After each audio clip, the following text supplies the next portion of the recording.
जय सिया राम। सीताराम। परम प्रकाशक चैनल के सभी श्रोताओं को मेरा सादर प्रणाम। जय सिया राम। आज के लिए बहुत सुंदर विषय आया है कुछ भक्तों का, सबके अलग अलग भगवान।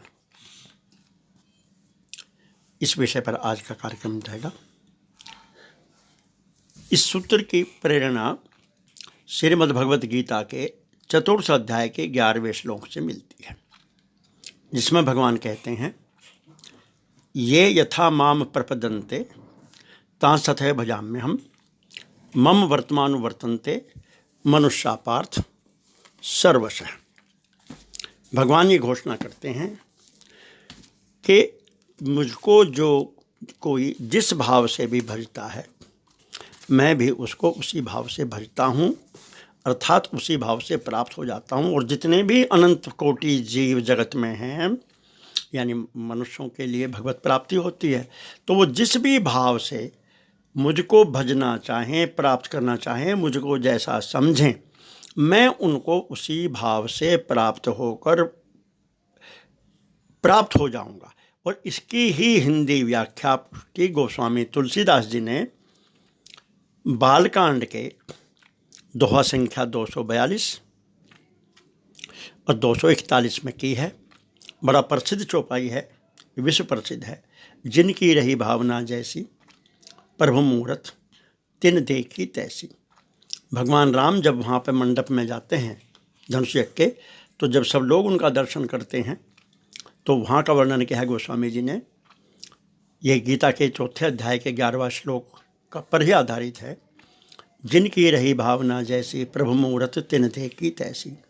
देखें रूप महारण धीरा, मनो बीरस धरे शरीरा। आदि आदि करते करते और जोगिन परम तत्व में भाषा, शांत शुद्ध समसहज प्रकाशा। और अंत में कंक्लूड करते हैं, यही विधि रहा जाए जस भाव, तही जस देखें कौशल राव। तात्पर्य यह है कि नाना अनंत प्रकार के जो जीव हैं, उनके रूप में स्वयं चूँकि परमात्मा ही एकोहम बहुश्याम प्रजायेति, इस वेद के सिद्धांत के अनुसार स्वयं परमात्मा ही सब जीवों के रूप में अलग अलग बने हैं, नानात्व को सिद्ध करने के लिए। और भगवान क्यों बने हैं जीव अनंत प्रकार के, विशेष करके मानव इसलिए बने हैं कि उन सब के रूप में परमात्मा अपने सतघन चिदघन आनंद घन रूप संपत्ति, अपने गुण धर्म वैभव ऐश्वर्य को नाना नाना प्रकार से देखना और अनुभव करना चाहते हैं। इसलिए सबके लिए अलग अलग प्रकार के ही अपने अपने भाव सबको देते हैं। किसी भी एक मनुष्य व्यक्ति का परमात्मा के प्रति एक सा भाव नहीं हो सकता। सबके अलग अलग भगवान होते हैं, सबके अलग अलग होंगे, सबके अलग अलग होंगे, और उन्हीं के अनुसार भगवान सबको प्राप्त होते हैं। क्योंकि मुंडे मुंडे मतिर्भिन्ना। किसी भी व्यक्ति की आज तक दूसरे व्यक्ति से शक्ल नहीं मिलती, हाथ पैर नहीं मिलते, नाक कान आँख चाल ढाल बोली आवाज़ कुछ नहीं मिलता। इसलिए किसी का भगवान भी नहीं मिलेगा।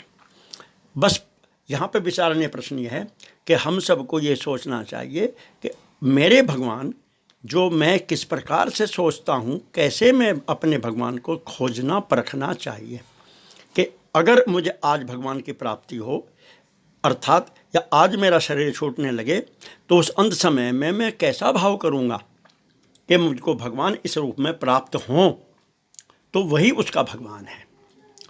जैसे कोई सोचता है मैं गोलोक धाम जाऊँगा, कोई साकेत धाम जाऊँगा, कोई भगवान के वैकुंठ जाऊँगा आदि आदि, तो ऐसे ही जो ज्ञानी लोग हैं, मैं अपने स्वरूप में स्थित हो जाऊंगा। भगवान ज्ञान स्वरूप हैं, भगवान चित्त घन है, आनंद घन आदि आदि।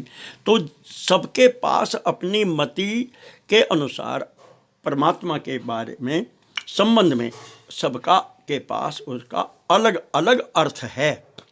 बस वो जो सबके पास उसका अलग अलग अर्थ है, वो भगवान की लीला के अनुसार है, वही उसका भगवान है। इसलिए सबके अलग अलग भगवान, सबको अपने अपने भगवान पर ही भरोसा रखना चाहिए, उसी से प्रेम करना चाहिए। वो नाम भी है जिसके पास, जैसा भी रूप है, जैसा भी तत्व स्वरूप जो हम समझते हैं, वही हमारा भगवान है। उसी से हमारा बेड़ा पार होगा अपने भगवान को किसी दूसरे पर थोपना नहीं चाहिए।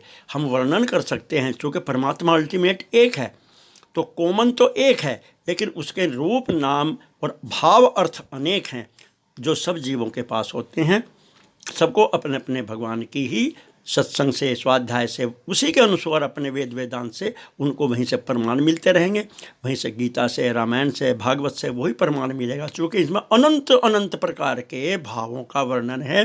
अपने भगवान की पुष्टि करनी चाहिए, उससे प्रेम करना चाहिए, ताकि भगवत प्राप्ति हो। धन्यवाद।